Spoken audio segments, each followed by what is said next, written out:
Sejak kecil, Ayu hanya mengenal kakek neneknya.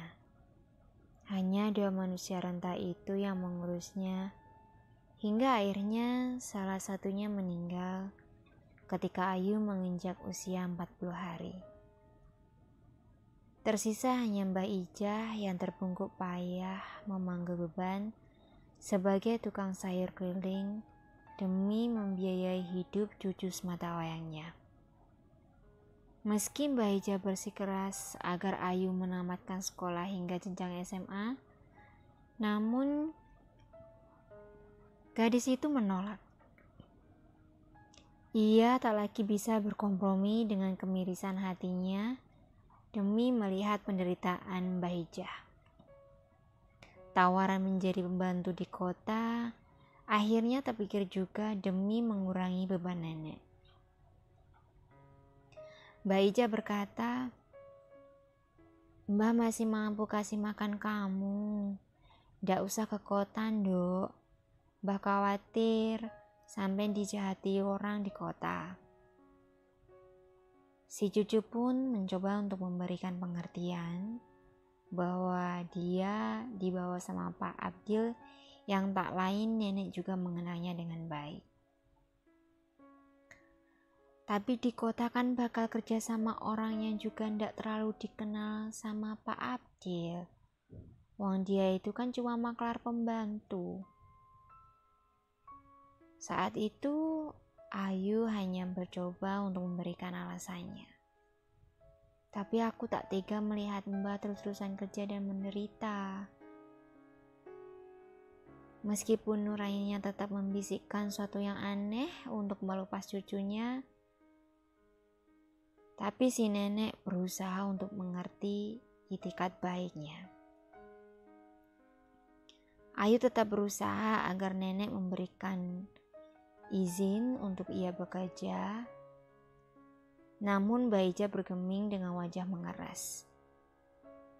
"Kamu tahu kan, Dok, sudah banyak kita dengar orang-orang desa yang jadi korban kejahatan orang kota.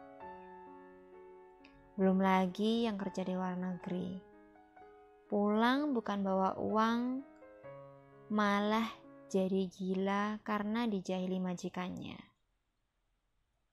Nenek ndak mau kamu bernasib seperti mereka, Nduk. Cuma kamu satu-satunya harapan Mbah." Dan saat itu Ayu hanya bisa terdiam.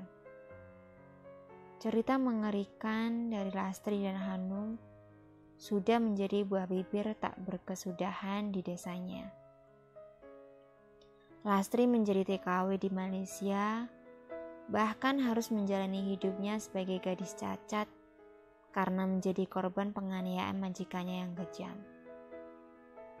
Lalu ada Hanum yang seumur hidupnya harus menanggung malu dengan mengandung dan melahirkan anak keturunan Arab dari benih anak majikannya yang memperkosanya saat bekerja di sana. Tak ada yang bisa mereka lakukan selain menerima kenyataan itu sebagai takdir sial yang harus dipanggul seumur hidup. Belum lagi kisah Asih dan adiknya yang terpaksa menjadi piatu saat ibu mereka pulang dalam keadaan tak bernyawa karena dibunuh oleh majikannya. Tapi ironisnya, masyarakat terutama kaum perempuan masih saja tinggi untuk bekerja di kota dan luar negeri. Iming-iming gaji dan fasilitas besar memang bisa menghapus berita seburuk apapun. Kemiskinan yang kian mencekik dari hari ke hari telah membutakan mata dan hati mereka pada pengalaman pahit yang pernah dialami teman mereka sebelumnya. Keluar dari jurang kemiskinan, meski harus mendaki keterjalan yang tak jarang merusak masa depan dan pertaruhan nyawa, juga tak membuat mereka menjadi jera. Jiran memang bermandikan harapan, namun terkadang harus dibayar sangat mahal oleh derita terampasnya harga diri, masa depan, bahkan nyawa. Dan sayangnya, Tak ada satupun tangan perkasa di negeri ini yang bisa melindungi harga diri mereka. Sebagai bagian dari anak bangsa yang mencoba mencari peruntungan hidup, yang tak pernah bisa disediakan oleh perangkat negara yang mengurusi kekayaan negara ini, dengan cara yang salah dan kerap mengorbankan mereka. Dan Ayu pun masih dilimputi kebimbangan pada tawaran Pak Abdil beberapa minggu lalu. Terbayang jumlah gaji yang dijanjikan Pak Abdil, angka itu sangat bisa menutupi semua kebutuhan hidupnya selama ini. Dan yang lebih penting, Mbah Ijah tak perlu lagi berjualan sayur keliling desa. Belum lagi bila sayurannya tak laku dan Mbah Ijah selama ini selalu jatuh sakit-sakitan hingga berhari-hari. Apa yang bisa dilakukan Ayu? Uang tak punya, harta tak lagi ada yang tersisa untuk dijual.